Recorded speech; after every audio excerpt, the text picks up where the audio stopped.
Quero compartilhar uma palavra de Deus com vocês, e o tema é o próprio texto, diz: eu sou Deus e não mudo. O texto se encontra em Malaquias, no capítulo 3, versículo 6. Diz assim: o Senhor diz: eu sou o Senhor e não mudo, e por isso que vocês, os descendentes de Jacó, não foram destruídos. O dia de hoje eu me dediquei a pensar nessa grandeza de Deus, nessa plenitude de Deus, a pensar nos seus atributos morais, naturais, a pensar nesse Deus onipotente, onisciente, onipresente, a esse Deus extremamente amoroso, ao mesmo tempo esse Deus tão justo em seus planos, um Deus de justiça. E comecei a pensar na atual circunstância, e mais uma vez me veio ao coração a desvendar, a quebrar algumas ideias da mente de algumas pessoas quanto ao momento. E outro texto que me veio e eu quero compartilhar está em Números, no capítulo 23, versículo 19, que diz: Deus não é como homens, não é um ser humano que muda de ideia. Quando foi que Deus prometeu e não cumpriu? Ele diz que faz e faz mesmo. Esse texto de Números, nessa tradução da Nova Linguagem de hoje, eu achei interessante compartilhar, porque muitas vezes, e principalmente nesses dias, nós estamos sendo tão assim, cheios de palavras, nós estamos recebendo tantas informações, e paira na mente de algumas pessoas que esse Deus é um Deus de castigo. Que Deus é esse? E parece que nós temos medo e não temor. Tem uma grande diferença. Ter medo é viver assustado, repreendido, escondido. Ter medo é se submeter a uma opressão, a alguma ameaça. Temer é respeitar, honrar. Temer é obedecer, é viver princípios de ensinamento. E a palavra de Deus, ela nos ensina a ter temor. E o princípio da sabedoria é o temor a Deus, diz a Bíblia. Quando nós olhamos para Deus em seu infinito amor, não há como separar esse infinito amor da infinita justiça. Ele é o Deus que ama, mas também cumpre a sua justiça. Mas desde o princípio que Deus criou o homem, a mulher e todas as coisas, Deus não criou para matar, destruir. Deus não criou todas as coisas e principalmente o homem para ele mesmo destruir. Até porque seria contradizer a sua própria palavra, ao seu caráter, como nós lemos: eu sou Deus e não mudo, não sou homem para que minta, nem filho do homem para que se arrependa. Quando nós olhamos a essência dos ensinamentos, nós podemos perceber que desde o princípio Deus quis amar e ama e amará para sempre. Deus criou o homem e o mundo para que o homem pudesse viver feliz, sustentar a sua família, viver em família, usufruir do melhor dessa terra, comer do melhor dessa terra, como diz Isaías capítulo 1, versículo 19, que diz assim: se me obedecerdes, comereis o melhor dessa terra. Quando nós olhamos para esse Deus, que as palavras jamais o resumirá. Mas quando nós olhamos para a dimensão desse amor de Deus, um texto que vem ao meu coração é Romanos 8:32, onde esse Deus vai dizer que porque ele nem mesmo deixou de entregar o próprio filho, mas o ofereceu por todos nós. Se ele nos deu o seu filho, será que não nos dará também todas as coisas? Então, quando nós olhamos para essa integridade de Deus, essa verdade de Deus, que não muda, não se arrepende e cumpre o que ele fala, um Deus que preferiu dar o seu filho em favor de todos os homens, e com ele nos dará todas as coisas, é impossível que esse Deus queira nos castigar. É impossível que esse Deus queira que eu e minha família venhamos a padecer, que eu venha transferir para meus filhos o meu passado, o meu pecado, as minhas iniquidades, as minhas maldições, já que esse Deus permitiu seu filho morrer lá na cruz, como Isaías 53 diz, para me libertar. E Jesus, seu filho, veio, como diz João, capítulo 10, versículo 10, na parte B, eu vim para te dar vida e vida em abundância. Quando olhamos para essa dimensão, não tem como nós não agradecermos a Deus por tudo. E como diz Romano, todas as coisas cooperam para o bem daqueles que amam a Deus. E ainda diante de uma pandemia, de lutas, dificuldades, essa pandemia não veio para matar ou destruir.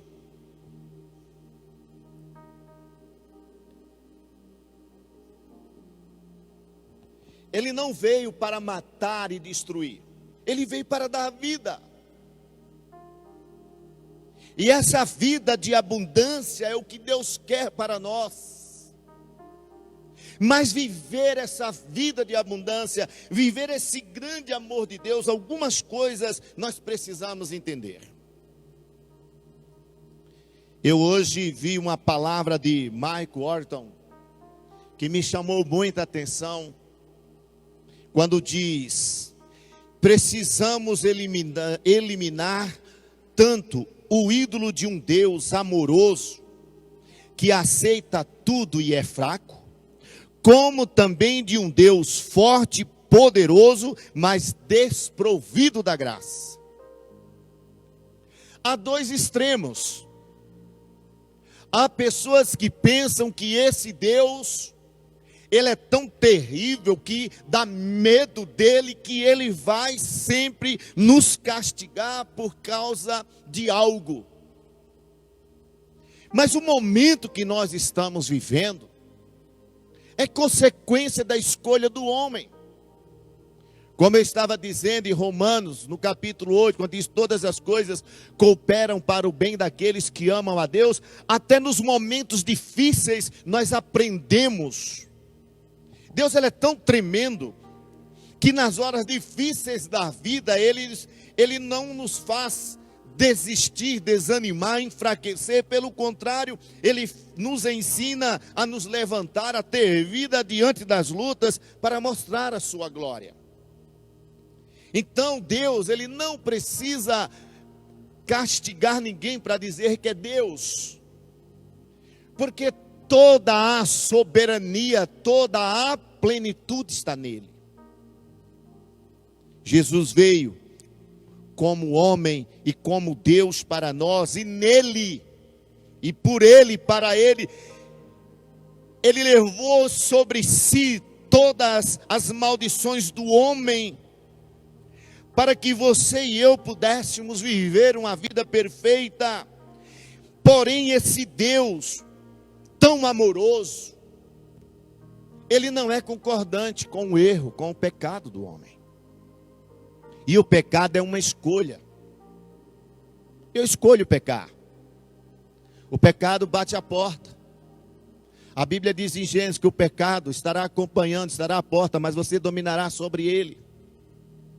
Já preguei isso outras vezes. O pecado, ele me tenta. Deus, ele é muito amoroso, ele transcende o seu amor a todas as coisas, mas ele não é um Deus fraco, ele não é um Deus que aceita tudo. Como diz Romanos capítulo 5, por um homem entrou o pecado, mas por um homem Jesus veio a graça da salvação da vida eterna. Porém, quando nós não obedecemos, aí vem o salário do pecado. E a Bíblia diz em Romanos capítulo 6, versículo 23, que o salário do pecado então é a morte.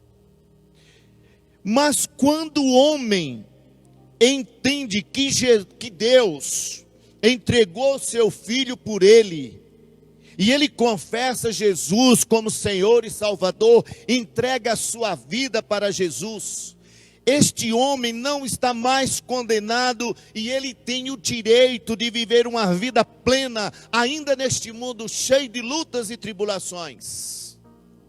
Mas a graça de Jesus, ela é derramada sobre nós, ela vive em nós, e se Deus deu o Filho dele, também não nos daria todas as coisas. Imagine se o Pai geraria filhos para o sofrimento.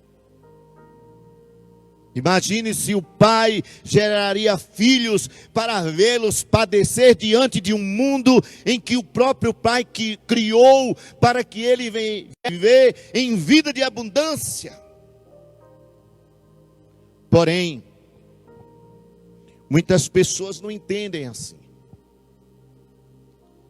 E talvez em algumas palavras, talvez até minhas, temos apresentado um Deus tão terrível, não em louvores, mas terrível em ira. E a ira de Deus não é vingança, a ira de Deus é justiça. Deus, ele não compactua com o erro, mas Deus é misericordioso, e ainda quando o homem erra, Deus, ele é capaz de perdoar o homem, quando esse homem entende que Jesus é a salvação, o caminho, a verdade e a vida. Quando esse homem se arrepende, quando esse homem confessa seu pecado, quando esse homem aceita Jesus como Senhor e Salvador, Jesus o liberta, prepara uma nova história, um novo destino para a vida dele. Então toda a condenação fica para trás. Este homem vai viver uma nova vida.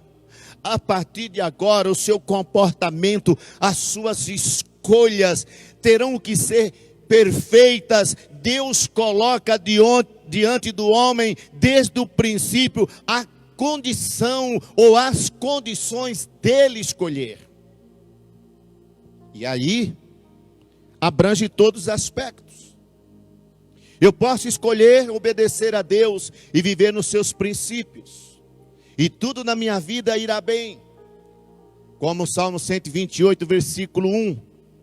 Eu posso obedecer a esse Deus e ser um pai de família exemplar, Salmo 128. Eu posso ter uma família abençoada, eu posso ter filhos prósperos, eu posso ter geração próspera, eu posso ser um homem próspero na terra, como está em Deuteronômio capítulo 28. Meu Deus, que livro extraordinário! Que no mundo, ainda que difícil, como diz João 16, 33, no mundo tereis aflições, mas tem de bom ânimo, eu venci. Tudo é possível ao que crê, diz Marcos. O apóstolo Paulo, escrevendo aos Filipenses, diz: posso todas as coisas naquele que me fortalece. Quando eu determino na minha vida, eu opto por obedecer, Eu vou ser um homem próspero. Deuteronômio capítulo 28 diz: se nós ouvirmos e obedecermos seus ensinamentos, seremos prósperos, abençoados na cidade, no campo, ao entrar, ao sair. Até as pessoas que passarem na rua dirão: que povo próspero é aquele, aonde colocarmos as nossas mãos prosperará. Essa é a vontade de Deus. Mas a desobediência, e eu não vou nem muito falar da desobediência, que é a escolha terrível para a nossa vida. Nós vamos escolher o contrário. Se Deuteronômio capítulo 28, versículo 1 ao 14, diz que até as minhas vacas, as minhas ovelhas, as minhas maçadeiras, se os meus armazéns, tudo terá em abundância, e eu serei um homem feliz. A desobediência é tudo ao contrário. Eu vou sofrer, eu vou trazer consequências. Então o mundo para mim é o pior lugar. Tudo me vai mal, como diz Mateus: se os meus olhos forem bons, porque aí eu sou dirigido por Deus, tudo me vai bem. Mas se os meus olhos forem mal, e aí é por causa da desobediência que eu vou gerar dentro de mim, tudo me vai mal. Então nem Deus vai ser bom, nada vai ser bom. Por quê? Porque eu gero dentro de mim os propósitos. Muitas coisas que diante de nós surgem de mal, de ruim, não veio do coração de Deus. Foi nós que geramos no nosso coração. Muitas transformações que acontecem, e algumas não boas para as nossas vidas, não veio do coração de Deus para o meu coração. Mas a Bíblia diz em Provérbio que o coração do homem gera coisas malignas. Provérbio diz que a mente de um homem produz maldade.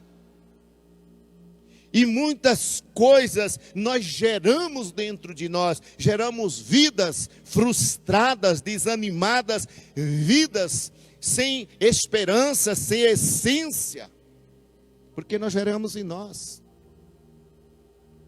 E como diz Gálatas, no capítulo 6...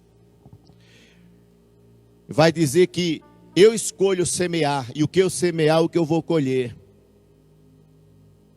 O meu futuro, o meu destino, aquilo que eu tenho de bom ou mal, vai ser gerado dentro de mim, porque Deus já concretizou, Deus já tem um plano, um propósito para a sua, para a minha, para a nossa vida imutável. Por quê? Porque ele não é para que minta, nem filho do homem que se arrependa. Nós lemos isso em Números. Malaquias vai dizer, ele é Deus, ele não muda. Mas pastor, por que na minha vida nada dá certo? Eu tenho que analisar a minha vida, eu tenho que ver se o que eu estou colhendo, ou aquilo que eu vou colher é bom ou ruim. Eu que tenho que analisar. Pois a minha vida, a minha casa, a minha família depende das minhas decisões, do meu comportamento, da minha fidelidade, daquilo que eu semeio. Alguém um dia já disse: quem semeia vento vai colher tempestades. Quem semeia amor vai colher amor. E a palavra mais em ênfase nos últimos dias é empatia. Se eu semeio empatia, a reciprocidade vai ser a mesma. Mas quando isto não entra no meu coração, eu começo até querer julgar a Deus. Eu acho que Deus é tão amoroso que ele não pode cumprir justiça. Mas Deus nunca vai usar da sua justiça sem que nós não mereçamos. Porque a justiça de Deus tanto nos defende, como a justiça de Deus se cumpre em nós, para que nós venhamos reconhecer onde estão os nossos erros. Deus, ele não é também tão forte e poderoso, que ele não tenha graça, que ele não tenha misericórdia por nós. Nós podemos não ser perfeitos e dificilmente seremos tão perfeitos diante deste mundo, mas buscamos essa perfeição. De que forma? Convencidos pelo Espírito Santo, convencidos pela palavra de Deus. Como diz João 16:8, o Espírito convencerá o homem do pecado, da justiça e do juízo. E eu, convencido, você, nós convencidos pelo Espírito Santo, automaticamente teremos novidade de vida, viveremos uma nova vida, porque como diz a Bíblia, aqueles que estão em Cristo terão novidade de vida. Se alguém está em Cristo, é nova criatura. As coisas do passado ficaram para trás e tudo se fez novo. É impossível que alguém que verdadeiramente viva em Cristo viva acusado, derrotado, ameaçado, destruído, perseguido, a não ser espiritualmente, sem que esse Deus não te dê uma nova vida, uma nova história. Porque a Bíblia diz que nós somos nova criatura. Nós nascemos de novo, como diz João 3. Jesus falando a Nicodemos, necessário é nascer de novo, e nós nascemos de novo. Nós somos nova criatura. Então meu destino, a minha vida, a minha casa, a minha família, o meu trabalho, dependerá das minhas decisões. E se a tua decisão for viver Jesus, Ele te dará vida em abundância. Ele te sustentará.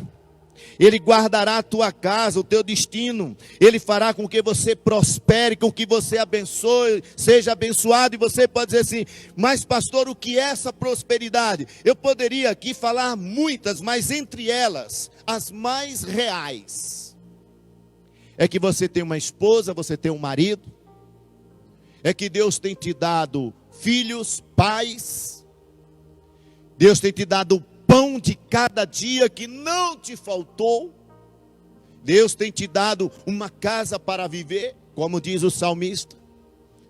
Eu fui criança, hoje sou um homem velho, nunca vi um justo desamparado, nem as suas gerações a mendigar o pão.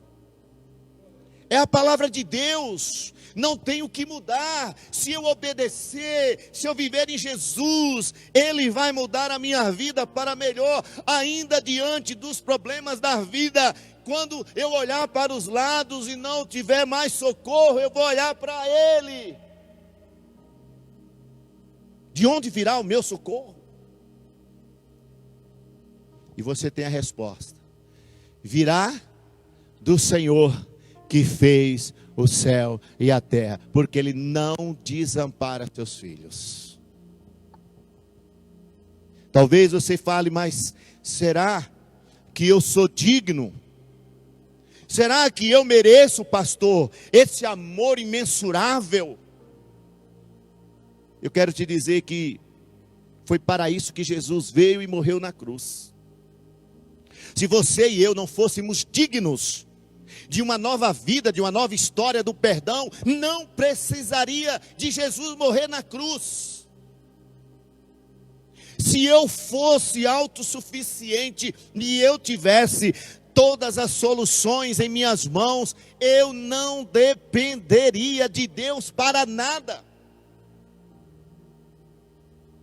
Mas a minha miséria humana, a minha fragilidade humana, diante de um mundo vil, diante de um mundo em que o Deus dele é o diabo, a Bíblia diz, o mundo jaz do maligno.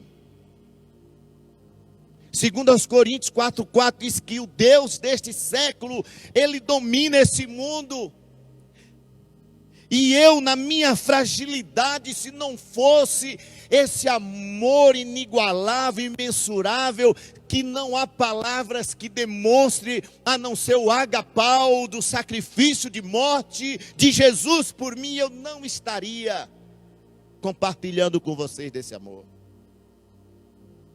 Porque esse amor só entende quem vive, quem experimentou, quem tem Ele, quem usufrui desse amor. E esse amor é capaz de perdoar todos os seus pecados, desde a cruz. Se eu me arrepender e confessar os meus pecados, e confessar Jesus como Senhor e Salvador, eu sou liberto, curado, restaurado, feito nova criatura. Não vivo mais eu, Cristo é quem vai viver em mim, e o meu passado não me condena mais.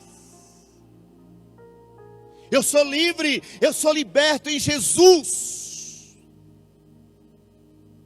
E aí eu me amparo em João 8, no capítulo 1 ao 11, quando Jesus perdoa uma mulher que foi pega em adultério. E os religiosos foram levar ela diante de Jesus e queria que Jesus tomasse uma decisão segundo seus conceitos religiosos. Mas essa mulher tem que ser apedrejada. Os seus entendimentos legalistas de lei. E aquela mulher é colocada diante de Jesus, e Jesus, quando olha para aquela mulher e olha para aqueles homens acusadores, Jesus diz: quem não tem pecado, atire-lhe a primeira pedra. E ninguém atirou uma pedra. Porque quem experimenta a graça e reconhece quem é, não tem pedra para atirar em ninguém. Porque vai lembrar do pecado que foi perdoado, ou às vezes até do pecado que vive. E quando eu falo de pecado que vive, às vezes não são pecados expositivos, tais como adultério, mentira, inveja, engano, insensatez. Mas são pecados interiores, maldade, sentimentos de vingança, de egoísmo, de orgulho. Então não tem como atirar pedra sem antes olharmos para nós. Aí já começa a cumprir a justiça de Deus. Deus é assim, a própria palavra nos justifica. Quem nos justifica é a palavra, não é o homem. Eu não posso justificar você, nem você a mim, porque quem conhece o meu, o seu, o nosso coração é Deus. Ele conhece o interior. A única forma que eu posso te justificar, aspas, se eu posso te reconhecer, são pelos teus frutos, pelos vossos frutos os conhecereis. É a única forma de eu mostrar quem é Jesus em mim e o que eu sou em Jesus hoje. Então aquela mulher olha para Jesus e diz assim: Jesus, eles não atiraram pedra, e o Senhor que fará comigo? E aí ele vai falar para alguém que nos passos do arrependimento, da transformação, ele vai dizer: vai e não peques mais. Como também salvou lá na cruz, em Lucas 23, um cara que tinha matado o pai, estava sendo condenado como Jesus na cruz, mas reconheceu quem era Jesus, e Jesus disse para ele: ainda hoje estarás comigo no paraíso. Deus não erra. Deus nunca errou. O amor de Deus continua o mesmo. Deus não muda. Aleluia. Ele me amou antes da fundação do mundo e me ama até hoje. Eu que quero viver esse amor. Sou eu que decido viver esse amor. Independentemente do que os outros dizem, que os outros pensam. O amor de Deus mostrado na cruz, exalado por meio de Jesus, me alcançou, te alcançou, nos alcançou. Nós somos nova criatura. Mas a sua justiça contra o pecado, eu decido também. Se eu não quiser servir a Deus, ninguém me obriga. Ninguém me obriga a eu não pecar. Eu peco pelo temor. Eu não temo ao pecado, eu temo a Deus. Ao pecado, eu resisto a ele. Ao pecado eu domino sobre ele. E se eu domino e eu resisto ao pecado, Tiago 4,7 diz: sujeitai-vos a Deus, resisti ao diabo e ele fugirá de vós. E se esse Deus está em mim, como diz 1 de João, maior é o que está em vós do que aquele que está no mundo. Meu amado, a justiça de Deus sempre será ao meu favor. Aleluia! Eu não tenho a quem temer. Porque você e eu já fomos justificados por Jesus lá na cruz. Hoje eu sou orientado, ensinado, capacitado, treinado, convencido pelo Espírito Santo e por sua palavra, para que eu viva em novidade de vida, para que eu não me conforme com este mundo, mas que eu renove a minha mente. E então eu experimente qual é a boa, perfeita e agradável vontade de Deus. Porque isso é o que Deus quer para a sua vida, que você experimente a boa, perfeita e agradável vontade dEle. Ele não quer que você sofra, que a sua descendência sofra. Ele não veio para castigar, ele veio para amar. Repito, eu vim para que tenhais vida e vida em abundância. Então, se ajeite com Deus. Precisamos eliminar da nossa mente essa ideologia de uma graça que ela é perfeita, mas não é hipergraça. Nós temos que entender que a graça de Jesus por nós, ela tem regras, ela tem leis. Eu não posso transgredir se eu quiser viver essa graça. Eu serei desprovido dessa graça se eu abandonar a palavra e a fé. Mas Deus, mesmo em sua justiça, e Ele cumprirá a justiça, pois o salário do pecado, diz Romanos 6,23, é a morte. E se você ou eu escolhermos morrer pelo pecado, mesmo assim Ele não retirará o amor, mas também não retirará a justiça, porque é uma escolha minha. Alguns chamam de livre-arbítrio. Você escolhe andar ou não com Deus, servir ou não a Deus. Deus não é uma imposição. Deus é o Senhor que nós o aceitamos, que nós o veneramos, honramos, tememos a Ele, dependemos da graça dEle, do amor infinito dEle, e por isso vivemos. Agora, o amor de Deus é derramado sobre todos. Eu sei que você, mas o amor de Deus, sim.